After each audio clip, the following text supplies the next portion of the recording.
class 10 stream selection is not just a decision, it is a decision that will silently decide your next 10 years. तो please इस decision को अच्छे से जानकारी होने के बाद, वेल इन्फॉर्म्ड, वेल अवेयर होते हुए ही डिसीजन लें। ऐसे ही ब्लाइंडली किसी के भी इन्फ्लुएंस में नहीं आना है आपको। अब देखो बेटा, अगर आप एक ऐसे स्टूडेंट हो जिसने ऑलरेडी डिसाइड कर रखा है कि मुझे आगे कौन सी स्ट्रीम लेनी है, बट वो एक बारी बस रीअश्योर होना चाहता है कि मैं सही रास्ते पे तो हूं ना, या फिर अगर आप एक ऐसे स्टूडेंट हो जिसको पता ही नहीं है, जो कंफ्यूज्ड है, जो हर जगह जा करके जानकारी पाना चाह रहा है और समझना चाह रहा है कि मेरे लिए बेस्ट क्या रहेगा, तो ये वीडियो दोनों ही टाइप के स्टूडेंट्स के लिए है। मैं आपको प्रॉमिस करती हूँ इस वीडियो को देखने के बाद एक बहुत क्लैरिटी के साथ एक बहुत अच्छा well informed, well aware decision आप ले पाएंगे अपने लिए। ठीक है, तो इस वीडियो को पूरा जरूर देखिएगा। राइट, सो शुरू करते हैं। देखो, हमारे पास ना स्कूल्स में 3 मेजर स्ट्रीम्स होती हैं जो कि ऑफर की जाती हैं। एक होता है हमारे पास आर्ट्स या ह्यूमैनिटीज, दूसरा होती है हमारे पास कॉमर्स, और फिर आती है हमारे पास साइंस, जिसके अंदर हमारे पास पीसीबी और पीसीएम यानी कि मेडिकल और नॉन मेडिकल स्ट्रीम होती है। तो अब सबसे पहले ना कुछ प्रॉब्लम्स के बारे में हम लोग बात कर लेते हैं, कुछ ऐसी कॉमन प्रॉब्लम्स जो कि बच्चों को फेस करनी पड़ती है वाइल डिसाइडिंग कि उनके लिए स्ट्रीम कौन सी बेस्ट रहेगी। अब आप लोग मुझे प्लीज कमेंट सेक्शन में बताना कि आप इनमें से कौन सी प्रॉब्लम से गुजर रहे हो, ताकि मैं समझ सकूं कि तुम्हारी प्रॉब्लम क्या है एंड उसके हिसाब से मैं तुमको एडवाइस दे सकूं। देखो, ये जो वीडियो है ये एक जनरल वीडियो है सभी बच्चों के लिए, लेकिन राइट, अगर मैं आप लोगों को प्रॉपर तरीके से गाइड भी करना चाहूंगी तो मुझे बेटा आपकी पर्सनल पहले प्रॉब्लम समझनी पड़ेगी कि तुम्हारी प्रॉब्लम क्या है, उसके अकॉर्डिंग मैं तुमको गाइड कर पाऊंगी। राइट, तो प्लीज मुझे कमेंट्स में बताना कौन सी आपकी प्रॉब्लम है जो आप फेस करो, जिसकी वजह से शायद आप अपना डिसीजन सही से नहीं ले पा रहे हैं। देखो, एक सबसे इंपॉर्टेंट, जो सबसे मेजर जो प्रॉब्लम है भाई, वो है पेरेंट्स की प्रॉब्लम, पेरेंट्स का प्रेशर। घर में मम्मी पापा अगर डॉक्टर हैं तो ऑटोमेटिकली उम्मीद करी जाती है बच्चे से कि ये भी डॉक्टर ही बनेगा। बड़े दीदी भैया हैं, जॉइंट फैमिली है, ऐसे सिचुएशंस में भी होता है कि आपके ऊपर बड़ा प्रेशर आ जाता है। उसके अलावा फ्रेंड्स का तो एक बड़ा ही अलग ही पीयर प्रेशर रहता है कि अरे यार, मैं भी तो कॉमर्स ले रहा हूँ, तू भी तो कॉमर्स ले ले, एक ही क्लास में रहेंगे, एक ही सेक्शन रहेगा, कितना इंटरेस्टिंग रहेगा, है ना। ये सारे कुछ फैक्टर्स होते हैं जो हमारे डिसीजन को कहीं ना कहीं इन्फ्लुएंस करते हैं और हम सही से डिसाइड नहीं कर पाते अपने लिए। उसके अलावा फियर एक बहुत इंपॉर्टेंट, मैंने देखा है कि बच्चों की लाइफ में रोल प्ले कर रहा होता है। अपना डिसीजन नहीं ले पाते हैं क्योंकि जो भी डिसाइड करने जाते हैं ना, तो एक मन में रहता है कि कहीं मैं गलती तो नहीं कर रहा, कहीं मुझसे कुछ गलत ना हो जाए। राइट, तो ये डिसीजन मतलब एक फियर की वजह से उनका डिसीजन जो है वो उसको लेकर के कभी भी श्योर नहीं हो पा रहे होते हैं। उसके अलावा इंटरेस्ट वर्सेस मार्क्स का कंफ्यूजन बहुत ज्यादा रहता है। देखो, ये चीज बहुत ही ज्यादा रियल है। मैंने खुद ये जो लिस्ट बनाई है ना, इनमें से बहुत सी ऐसी चीजें हैं जो कि मेरे को खुद आकर के स्टूडेंट्स ने, जो या तो कुछ ऐसी चीजें हैं इनमें से, इस लिस्ट में से ऐसी बहुत सी चीजें हैं जो मैंने खुद फेस करी थी। ठीक है, ये प्रॉब्लम्स मैंने खुद फेस करी थी। दूसरी ऐसी हैं जो कि बच्चों ने मुझे आकर के बताई है, और उनमें से एक है इंटरेस्ट वर्सेस मार्क्स कंफ्यूजन। एक स्टूडेंट ने आकर के बोला कि मैम, मैं मेरा इंटरेस्ट किसी और सब्जेक्ट में है, ऐसे एसएसटी में इंटरेस्ट है, राइट, और उसमें मेरे मार्क्स इतने अच्छे नहीं आए, लेकिन वहीं पर मैथ्स में मेरे मार्क्स बहुत अच्छे आए हैं, तो मुझे आगे चल करके पीसीएम ले लेना चाहिए, यही मेरे लिए बेस्ट रहेगा, तो मैं आगे पीसीएम ही लेने वाली हूँ। एंड आई वाज शॉक्ड कि ये क्यों। मैंने जब उससे पूछा तो उस बच्चे के पास कोई लॉजिकल आंसर नहीं था, क्योंकि मैम मार्क्स अच्छे आए हैं तो पीसीएम लेना ही सही रहेगा, घर वाले भी यही बोल रहे हैं। तो अगर आप भी इस प्रॉब्लम से गुजर रहे हैं बेटा, तो इस वीडियो को पूरा जरूर देखना। आई होप आपको काफी क्लैरिटी मिलने वाली है। उसके अलावा फोमो एक बहुत रहता है। एक स्टूडेंट से मेरी बात हुई जिसने बोला कि मेरे को जेई का एग्जाम देना है, मतलब मैं पीसीएम लेना चाहता हूँ, और मैंने उससे रीजन पूछा। तो रीजन पता है क्या था कि मैम, मैं जिस एरिया में रहता हूँ उस सेक्टर में 8-10 बच्चे हैं क्लास 10th के, और उनमें से काफी सारे बच्चे मेरे ही कोचिंग में आते हैं जहां पे वो ऑफलाइन ट्यूशन वगैरह में पढ़ता है। सारे बच्चे आगे जाकर के जेई की तैयारी कर रहे हैं, तो फिर मैम मुझे भी कर लेनी चाहिए। मतलब ब्लाइंडली वही वाली बात है कि ट्रेंड ट्रेंड फॉलोइंग चल रही है। और आज के टाइम पे टू बी ऑनेस्ट अगर मैं देखूं तो मुझे बहुत सी जगह पे देखने को मिल रहा है कि ये ना एक ब्लाइंड ट्रेंड है कि यही करना है। फोमो हो रहा है बच्चों को कि सब कर रहे हैं, मैं पीछे रह जाऊंगा, मुझे भी करना है, मुझे भी वही वही टीचर्स से पढ़ना है, मुझे भी वही वाले बैच में पढ़ना है, उसके बारे में इतनी बातें होती हैं, उसके बारे में इतना ज्यादा, है ना, हाइप क्रिएट हो रखा है, तो I also want to do that. लेकिन उसके अलावा कोई अंदर से मोटिवेशन नहीं है। तो प्लीज आप इस फोमो और इस ट्रेंड फॉलोइंग के चक्कर में ना आए। अपना समझें कि इंटरेस्ट किस में है, उसके बेसिस पे स्ट्रीम डिसाइड होती है, क्योंकि बेटा बैचेस भी एंड हो जाते हैं, ठीक है? और ये सारी चीज़ें पीछे रह जाती हैं, लेकिन आपने जो डिसीजन लिया है उसके साथ आपको आगे जीना पड़ता है, ये हमेशा ध्यान रखना। उसके अलावा लैक ऑफ अवेयरनेस एक बहुत बड़ा इश्यू है, जिसके बारे में अभी मैं बात करूँगी। आधे से ज़्यादा बच्चों को पता ही नहीं है कि हमारे पास क्या-क्या करियर ऑप्शंस हैं। आधे से ज़्यादा बच्चे जानते ही नहीं हैं इस बारे में। मतलब पीसीबी मतलब नीट और पीसीएम मतलब जेईई है मैम, इसके अलावा कुछ है ही नहीं बस। कॉमर्स का मतलब सीए होता है और ह्यूमैनिटीज़ का मतलब यूपीएससी होता है, इसके अलावा तो कुछ है ही नहीं। बस इतना ही बच्चों को पता है और इतना ही वो जानते हैं और इसी के बेसिस पे डिसीजन लिया जाता है। जो कि अगेन आपके लिए एक प्रॉब्लम ही है, सही से आप डिसाइड नहीं कर पाओगे। उसके अलावा सोसाइटी का प्रेशर है, इनकम प्रेशर भी होते हैं बहुत सी फैमिलीज़ में कि भई आगे चल के जो कॉलेज है उसकी फीस हम अफोर्ड कर पाएँगे, नहीं कर पाएँगे, उसके बेसिस पे भी बच्चे जो हैं अपनी स्ट्रीम डिसाइड करते हैं। आप इनमें से कौन-सी प्रॉब्लम फेस कर रहे हो, आप लोग मुझे कमेंट्स में बताना, ठीक है? अब देखो कुछ डेटा मैं आपके सामने प्रेज़ेंट करना चाहती हूँ ताकि तुमको और एक रियलिटी चेक मिले। सबसे पहले तो सिर्फ 10% ब बच्चे हैं इस इंडिया में, ये डेटा आपको मिल जाएगा ऑनलाइन अगर आप सर्च करेंगे तो। तो सिर्फ 10% स्टूडेंट्स हैं जिनके पास करियर गाइडेंस है। आप समझ रहे हो कितने कम बच्चे होते हैं ये। हमारे पास इतने लाखों स्टूडेंट्स हैं 10th का एग्जाम जो देते हैं, उनमें से 10% बच्चों को ही सिर्फ करियर गाइडेंस मिलती है। उनके पास मौजूद होती है, मतलब कोई दीदी भैया होंगे, घर में कोई ऐसा इंसान होगा जो कि करियर में गाइड कर पाएगा आगे जाकर के क्या करना होता है। 90% स्टूडेंट्स अपनी करियर चॉइस जो है वो ब्लाइंडली ऐसे ही चूज कर रहे हैं। कुछ भी नहीं हुआ तो कोई नहीं, जेई का पेपर दे देते हैं, हर कोई देता है, हम भी दे करके देख लेंगे। और तुम्हें पता है कि यही जो बच्चे हैं ना, जो ब्लाइंडली, ये जो 10% बच्चे जिनके पास करियर गाइडेंस है, जो अच्छे से इन्फॉर्म होने के बाद वेल अवेयर होते हुए डिसीजन ले रहे हैं, वो दे एंड अप व्हाट, मतलब they end up sticking to their streams. उन्होंने अगर साइंस चूज किया, अगर उनका आइडिया उनका मन में था आईआईटी क्लियर करना है, तो एक्चुअल में आईआईटी क्रैक कर लेते हैं। ये जो 90% बच्चे हैं ना, जो एग्जाम अपना चॉइस, जो करियर चॉइस ब्लाइंडली ले रहे हैं, पता है आधे से ज्यादा स्टूडेंट्स, इनमें से भी आधे से ज्यादा स्टूडेंट्स होते हैं जो कि स्ट्रीम तो कुछ सिलेक्ट करी थी और जिंदगी में कर कुछ और रहे होते हैं। उनमें से एक मैं भी हूँ, ठीक है? ब्लाइंडली करियर डिसाइड कर रहे थे और उसके बाद आगे चल करके स्ट्रीम कुछ और अपन ने किया कुछ और, राइट? तो वो भी एक चीज है जो आपको समझनी पड़ेगी। इसलिए अपना डिसीजन बहुत अच्छे से, जानकारी सारी पूरी जानकारी इकट्ठा करने के बाद, सुनो सबकी करो अपनी, वो वाला पॉइंट होना चाहिए, ठीक है? इसके अलावा 50% आपको पता है स्टूडेंट्स हैं जो कि 25 की एज तक आते आते हैं अपना 25 की एज तक they actually regret their career choice, जो भी उन्होंने स्ट्रीम सेलेक्ट करी थी उसकी चॉइस को वो रिग्रेट कर रहे होते हैं। बहुत से ऐसे स्टूडेंट्स हैं जो कि 11th-12th में ही आते-आते रिग्रेट करने लग जाते हैं। आप अपने सीनियर से भी पूछ सकते हैं, ठीक है? सिर्फ एक आधा सीनियर नहीं, मैं बोलूँगी बहुत मैक्सिमम जितने लोगों से हो सके उतने लोगों से पूछो।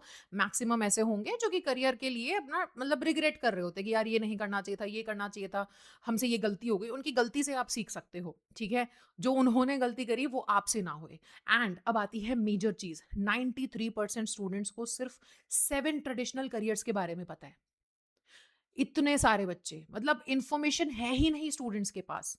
अभी भी जैसे कि मैंने बताया ना, पीसीबी का मतलब नीट है, पीसीएम का मतलब जेई है, कॉमर्स का मतलब सीए है और ह्यूमैनिटीज का मतलब यूपीएससी है। इसके अलावा बच्चे जानते ही नहीं है कि और होता क्या है।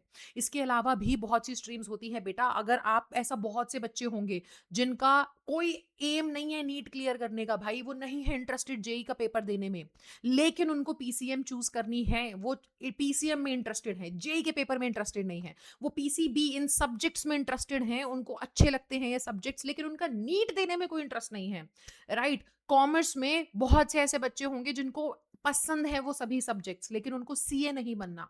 तो उनके लिए क्या? बेटा ये जानकारी होना बहुत जरूरी है। अगर आप भी ऐसे एक स्टूडेंट हैं तो प्लीज मुझे बताना, क्योंकि मैं आगे चल करके तुम्हारे लिए पर्टिकुलर स्ट्रीम्स पे वीडियोस लेकर के आने वाली हूँ। देखो बहुत से ऐसे करियर ऑप्शंस हैं जो आगे जाकर के ऑब्सलीट होने वाले हैं। ऑब्सलीट का मतलब आउटडेटेड, कोई काम ही नहीं रहेगा। देखो एक एग्जांपल देती हूँ, आज से 10-15 साल पहले अगर आप देखें या अगर हमारे मम्मी पापा के टाइम पर देखें, बेटा आज के टाइम पे जो मार्केट में जॉब है ना, 10 साल पहले थी भी नहीं। एआई डेवलपर्स वगैरह ये लोग सब पहले एग्जिस्ट नहीं करते थे, आज के टाइम पर एग्जिस्ट करते हैं। आज ये कोर्स है जो बच्चे जिसके लिए पढ़ाई करते हैं और इसमें आप करोड़ों करोड़ों रुपए भी कमा सकते हो। समझ रहे हो? टाइपराइटर, जैसे एक एग्जांपल दे रही हूँ, टाइपराइटर की जॉब वगैरह जो हुआ करती थी वो पहले के टाइम पर ना बहुत ज्यादा एग्जिस्ट करती थी, लेकिन अब आप देखोगे तो इतनी नहीं है उसकी डिमांड। तो वैसे ही बहुत सी आगे चल करके ऐसी जॉब्स हैं जो आज तुम्हें मार्केट में नहीं दिख रही, लेकिन आज से 10 साल बाद जब तुम एक्चुअल में मार्केट में पहुंचोगे, जब तुम जॉब लेने के लिए मतलब खड़े होगे ना कि अब मुझे जॉब चाहिए, तब ऐसी जॉब्स होंगी जो मार्केट में उस टाइम पर होंगी। ठीक है? तो इसीलिए आपको बहुत अच्छे से डिसाइड करना पड़ेगा, अच्छे से सोचना पड़ेगा, अच्छी जानकारी अपने पास रखनी पड़ेगी ताकि आप उस हिसाब से पढ़ाई कर सको। कोई ऐसा करियर नहीं जो आज तो है लेकिन आगे जाकर के ना हो, बल्कि ऐसा करियर जो आज बेशक ना हो, लेकिन आगे जाकर के एग्ज़िस्ट करता हो। एंड ऑब्वियस सी बात है यार, हम जो भी करियर डिसाइड करते हैं, वो सिर्फ़ और सिर्फ़ हमें दुनिया में ऐसा चैरिटी करने तो कोई नहीं आया है ना? हमें चाहिए कि पैसा भी मिले, हमें चाहिए उसमें सक्सेस भी मिले, एक अच्छी लाइफ़ हम बना सकें उस करियर से जब इतनी मेहनत कर रहे हैं तो। तो ये सारी चीज़ें हों। तो आपका करियर, आप जो जिस चीज़ भी, जो भी स्ट्रीम आप डिसाइड कर रहे हैं, वो स्ट्रीम डिसाइड कर रहे हो, उस स्ट्रीम से क्या-क्या ऑप्शंस निकलते हैं, कहाँ-कहाँ पे क्या-क्या रास्ते हैं, उस करियर पाथ को कैसे फ़ॉलो करना है, वो सब आपको मालूम होना चाहिए। तो जैसे कि मैंने बताया कि मैं इस चैनल के ऊपर और भी वीडियोज़ लेकर के आऊँगी, जिसमें मैं आप लोगों को बताऊँगी कि अगर भाई कोई पीसीएम का बच्चा है, जो पीसीएम लेना चाहता है, लेकिन जेईई के अलावा कौन से ऐसे करियर ऑप्शंस हैं, जो आप चूज़ कर सकते हो, एंड फ्यूचर जॉब्स कौन-सी होंगी, जो कि फ्यूचर में आपको देखने को मिलेंगे और बहुत अच्छा पैसा कमा पाओगे उससे, राइट? सिमिलरली पीसीबी में भी नीट के अलावा कौन से ऑप्शंस हैं जो आप चूज कर सकते हैं, कौन से एग्जाम्स है जो आप दे सकते हैं, एंड करियर में आगे जाकर के कौन से ऐसे ऑप्शंस होंगे जो अभी डिमांड में बढ़ने वाले हैं, जिसमें जाहिर सी बात है आप काफी अच्छा अर्न कर पाएंगे। सिमिलरली कॉमर्स में भी हम करेंगे एंड ह्यूमैनिटीज में भी करेंगे, तो आप अच्छा डिसीजन ले पाओगे। मैंने वो सारी चीजें इस वीडियो में नहीं इंक्लूड करी हैं, क्योंकि वो अलग से भाई बनानी होगी मुझे, ताकि मैं बहुत डिटेल में तुमको गाइड कर सकूँ। तो अगर आप चैनल पे अभी हो, तो जुड़े रहो। 11th का तो मैं इस पे पढ़ाऊँगी ही इंग्लिश, लेकिन इसमें भी तुम्हारी हेल्प करने वाली हूँ, ओके? चलो, तो अब आगे देख लो एक बारी। सो फैक्टर्स जो हमारे स्ट्रीम सिलेक्शन के प्रोसेस को पूरा इन्फ्लुएंस करते हैं, सबसे पहली इंटरेस्ट की चीज़। बेटा, जैसे कि मैंने बोला, इंटरेस्ट बहुत ज़्यादा मैटर करता है। आप किस चीज़ को एन्जॉय करते हो, उस चीज़ को देखो। देखो, कोई सब्जेक्ट अगर तुम्हें बोरिंग लगता है, तो वो लॉन्ग टर्म में दिक्कत देगा ही देगा। सिंपल सी बात है। जैसे मैंने बताया ना, एक स्टूडेंट मेरे पास आई थी जिसका एसएसटी में इंटरेस्ट था, लेकिन मार्क्स किसी वजह से कम आए। तो बेटा, जरूरी नहीं है कि किसी वजह से कम आए थे मार्क्स तो वो बहुत, मतलब कि वो पढ़ाई में ही वीक हो, है ना, एसएसटी में वीक हो। अगर उस बच्ची को वो सब्जेक्ट अच्छा लग रहा है, वो इंजॉय करती है उस काम को, उस सब्जेक्ट को पढ़ते वक्त उसे मजे आते हैं, तो भाई मार्क्स भी आ ही जाएंगे। किसी फैक्टर, किसी कारणवश नहीं आए नंबर मैथ्स में, जो कि उसे पसंद नहीं है, लेकिन उसमें उसके मार्क्स ज्यादा आ गए, तो इसका मतलब ये नहीं है कि मार्क्स एक इंडिकेटर है कि भैया नंबर ज्यादा आ रहे हैं तो अब ये तुम्हारे लिए अच्छा है, तुम्हें आगे यही करना चाहिए। नहीं, आप अपने इंटरेस्ट को देखो। अगर कोई सब्जेक्ट बोरिंग लग रहा है ना, लॉन्ग टर्म में दिक्कत देगा ही देगा, डेफिनेटली मैं बता रही हूँ, आगे जाकर के परेशान होगे ही होगे उस सब्जेक्ट से। तो जिसमें मजे आ रहे हैं, जो सब्जेक्ट नेचुरली तुम्हें इंटरेस्टिंग लगता है, जिस जिस किताब को पढ़ने में मजा आता है ना, जो सब्जेक्ट तुम्हें पढ़ने में मजा आता है, उसको तुम चूज करना। ठीक है? उसके अलावा स्टेप नंबर 1 था ये। स्टेप नंबर 2 है कि are you good at it. सबसे पहले ये भी देख लो कि इंटरेस्ट है क्या इसमें, मैं अच्छा भी हूं, है कि नहीं, है ना? ये भी तो होना चाहिए। अब देखो, बहुत से ऐसे स्टूडेंट्स हैं जो कि कैटेगरी एक और कैटेगरी है, जो कि आकर के बोलते हैं कि मैम, मैथ्स में ना मेरे मार्क्स अच्छे नहीं आते और मैथ्स में मैं बहुत कमजोर भी हूँ, लेकिन मैं पीसीएम लेने का ही सोच रहा हूँ। और मैं उनसे पूछती हूँ क्यों? क्योंकि मैम पीसीएम, मतलब भैया ने भी करी हुई है, भैया के भी मैम मार्क्स अच्छे नहीं आते थे, लेकिन उन्होंने फिर भी कर लिया मैम, जेई का पेपर दे दिया, अभी वो एक एनआईटी में पढ़ रहे हैं, तो इसी वजह से। तो बेटा, आप इन्फ्लुएंस हो जा रहे हैं, आप अपने हिसाब से सोचिए। जस्ट बिकॉज किसी और से हो गया, हमसे भी हो जाएगा। स्टीव जॉब्स तो एक ही बन पाया था। हाँ, हर कोई तो नहीं बन पाता है। तो इसीलिए, है ना, हर एक स्कूल ड्रॉप आउट, ऐसी कहानियां हम बहुत सुनते हैं कि किसी ने स्कूल ड्रॉप आउट था, वो बहुत सक्सेसफुल बन गया लाइफ में। बहुत से स्कूल ड्रॉप आउट्स हैं, हर कोई सक्सेसफुल नहीं बन पाता है। तो इसीलिए आई नो कि हम सक्सेस स्टोरीज को पढ़ना पसंद करते हैं, लेकिन फिर भी आपको थोड़ा सा रियलिस्टिक होकर के सोचना पड़ेगा। ठीक है? किसी चीज में अगर आप अच्छे नहीं हैं, तो आप खुद ही सोचो ना, 11th में जाकर के क्या आप उन सभी सब्जेक्ट्स को डील कर पाओगे? तो मैथ्स में अच्छे नहीं हो, सिर्फ फिजिक्स में अच्छे हो, केमिस्ट्री में भी तुम मेहनत करने पे होते हो पास, तो तुम सोच रहे हो कि 11th में एंड 12th में तुम अच्छे से कर पाओगे उस सब्जेक्ट को? I don't think so. आपको एक बार इस बारे में जरूर सोचना चाहिए। अगर 10th में ही परेशानी आ रही थी, तो बेटा 11th और 12th में जाकर के ये बहुत ही ज्यादा डिफिकल्ट हो जाएंगे। इनका लेवल अप होता है, हालांकि सभी सब्जेक्ट्स का होता है, बट इसीलिए मैं आपको दोबारा से कहूंगी, प्लीज थिंक अबाउट इट। ठीक है? इंटरेस्ट है, लेकिन अगर एबिलिटी जीरो है, तो आगे जाकर के फ्रस्ट्रेशन में ही बदलने वाली है, राइट? तो समझो, इंटरेस्ट है, क्या मुझे इसमें दिलचस्पी है, मजे आते हैं, क्या ये मेरे से हो पाता है? ठीक है? अब आता है अगला, करियर एक्सपोजर। जाहिर सी बात है, करियर एक्सपोजर इंपॉर्टेंट है। कौन सी स्ट्रीम चूज कर रहे हो, उस का सिर्फ वो इतना मतलब रास्ता सिर्फ इतना नहीं होता कि कॉमर्स चूज़ करना है मुझे या ह्यूमैनिटीज़ या साइंस। आगे यहाँ से स्ट्रीम तो एक टनल है, टनल के बाद तुम्हारा रास्ता आगे और चल रहा है। इसमें से गुज़रते हुए आगे निकलना है, यहाँ पे ख रुकना नहीं है हमको। कॉमर्स अगर सिलेक्ट कर रहे हो तो कॉमर्स से आगे कौन-सी स्ट्रीम के बाद कौन-सा मतलब तुम्हें बनना क्या है आगे चल कर के, कौन-सी नौकरी पानी है। कॉमर्स ले लिया मैंने, इससे नौकरी नहीं मिलेगी बेटा, आगे जाके कोर्सेज़ वगैरह भी होते हैं, तो आपको वो पूरा एंड डेस्टिनेशन पता होना चाहिए। एटलीस्ट दिमाग में आइडिया होना चाहिए कि ये करूँगा, कॉमर्स लूँगा, ये एग्ज़ाम है, ये एग्ज़ाम है, ये एग्ज़ाम्स के लिए प्रिपेयर करूँगा, ये मेरा गोल होगा, राइट? तो आपको ये मालूम होना चाहिए। देखो पर्सनैलिटी टाइप भी बहुत इम्पोर्टेंट है। हालाँकि मैं दोबारा से बोल दूँ कि ये सिर्फ़ एक एक एक इंडिकेटर है। ये 100% नहीं है। लॉजिकल अगर आप हैं, तो आप पीसीएम लेते हैं दैट इज़ गुड मतलब साइंस पीसीएम में बोलना पीसीएम का मतलब है साइंस, राइट? अगर आप लॉजिकल हैं, आप साइंस लेते हैं दैट इज़ गुड। लेकिन ज़रूरी नहीं है हर लॉजिकल बंदे को साइंस ही पसंद आए या उसके लिए साइंस ही सही रहेगी। इट इज़ नॉट मतलब 100% ट्रू नहीं है, ये एक इंडिकेटर है, ठीक है? कि इसके बेसिस पे डिसीजन लिया जा सकता है। दूसरा अगर एनालिटिकल है तो कॉमर्स, राइट? बिजनेस माइंड है कॉमर्स एंड क्रिएटिव है तो आर्ट्स। उसके बाद हमारे पास जो है step number 5 that is your lifestyle goals. भाई जाहिर सी बात है स्टेबल जॉब चाहिए या तुम बिजनेस करना चाहते हो, है ना, या फिर क्रिएटिव फ्रीडम चाहिए, इस पे भी डिपेंड करता है कि आपको स्ट्रीम कौन सी लेनी चाहिए। अब देखो मैं तुम्हें स्टेप बाय स्टेप बताती हूँ कि आपको स्ट्रीम कैसे चूज करनी है। सबसे पहले एलिमिनेशन ऑप्शन अप्लाई कर लो। बहुत से स्टूडेंट्स हैं जो ये करते हैं कि साइंस तो मेरे से हो ही नहीं पाएगी। देखो फॉर एग्जाम्पल अगर मैं आपको बताऊं तो मेरे साथ वही वाला इशू था कि मैथ्स करते वक़्त मुझे मैथ्स ऐसा नहीं है कि बहुत मुश्किल लगता था या कुछ, मुझे इतना मज़ा नहीं आता था मैथ्स पढ़ते वक़्त, राइट? हो जाती थी, ठीक-ठाक हो जाती थी, अगर मैं बहुत ध्यान लगाऊँ, मैं बहुत मेहनत करूँ तो मैं कर लूँगी उस चीज़ को, है ना? पर पर मैंने जब आगे 10th के बाद 11th में चूज़ किया था, तो मैंने कॉमर्स चूज़ किया था। बहुत लोगों ने मुझे बोला था कि तुम्हें आगे साइंस लेनी चाहिए, फिज़िक्स, केमिस्ट्री, मैथ्स पढ़ना चाहिए, लेकिन आई न्यू दिस।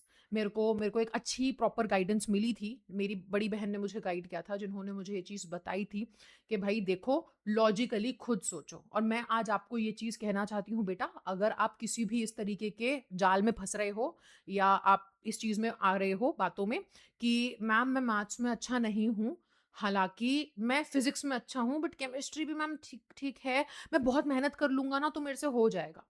तो बेटा आपको ज़बरदस्ती किसी रास्ते पे जाने की ज़रूरत नहीं है, प्लीज़ इस चीज़ को समझो। मेरे साथ भी यही हुआ था। मैं फ़िज़िक्स में अच्छी थी, मेरे को बहुत इंटरेस्ट था, मुझे आज भी बहुत इंटरेस्टिंग लगती है वो, जब भी मैं कोई क्लास वगैरह देखती हूँ तो मैथ्स मेरे को बिल्कुल इंटरेस्टिंग नहीं लगती। मुझे मालूम था कि मुझे बहुत ही ज़्यादा मेहनत करनी पड़ेगी तो मैं उसको कर लूँगी। ज़ाहिर-सी बात है मेहनत हम किसी भी चीज़ में लगाएँगे तो वो हमसे हो ही जाएगा, मेहनत करने से हो जाती हैं चीज़ें, है ना? लेकिन पॉइंट ये था क्या मैं अगले 2 साल के लिए उतनी मेहनत लगा सकती हूँ? क्या मैं मतलब ऐसे सब्जेक्ट्स को मैं चूज़ कर रही हूँ जो कि अंदर से जिसमें नहीं आ रहा है, एक नेचुरल इंक्लिनेशन उसकी तरफ नहीं है। बट जबरन अगर मैं मेहनत लगा दूँगी ना तो हो जाएगा। पर क्या मैं 2 साल तक उसमें मेहनत लगा सकती हूँ? ये आप सोचो सबसे पहले। मैं नहीं चाहती थी वो मेहनत लगाना। मेरे लिए सिंपल सी एक चीज़ थी, मैंने कॉमर्स प्लस मैथ्स चूज़ किया था क्योंकि मेरे को पता था कि कॉमर्स एक ऐसा सब्जेक्ट, कॉमर्स में ऐसे सब्जेक्ट्स होंगे जिसमें मेरा दिलचस्पी है। मैंने बुक्स देखी थी, मुझे इतनी इंटरेस्टिंग लगी थी कि उसमें मेरी दिलचस्पी थी। तो दिलचस्पी के साथ-साथ एक सब्जेक्ट में अगर मेहनत लगानी पड़ेगी तो I was okay with it कि इसमें मैं जी-जान से मेहनत लगाऊँगी, बाकी चीज़ें तो मेरा नेचुरल उसमें झुकाव जा रहा है उधर। लेकिन वहीं पर कुछ ऐसे स्टूडेंट्स, अगर आप उन बच्चों में से हो कि मैम फिज़िक्स में भी खूब मेहनत लगाऊँगा, उसमें मेरा झुकाव है, उसमें मेरा मन है, उसमें दिलचस्पी है। केमिस्ट्री में भी मेहनत लगाऊँगा, मैथ्स में भी पूरी मेहनत लगा लूँगा। क्या बेटा आप उतनी जी-जान से मेहनत झोंक पाओगे? हर एक सब्जेक्ट में, क्योंकि सिर्फ 11th में मतलब स्ट्रीम लेना नहीं मैटर करता ना, 12th में भी तो अच्छे नंबर लाने हैं। Don't you want to be a topper in class 12th, right? आप चाहते हो ना कि उसमें भी आप अच्छा कर पाओ। तो इसलिए आप समझ के चलो कि आपके लिए वो पाथ भी आसान होना चाहिए। रास्ता सिर्फ हमेशा ना सिर्फ मुश्किल चीज़ें ही सही नहीं होती हैं। वो कहते हैं ना नो कि the hardest thing is not always the right thing. कई कई बारी आसान चीज़ें भी सही होती हैं।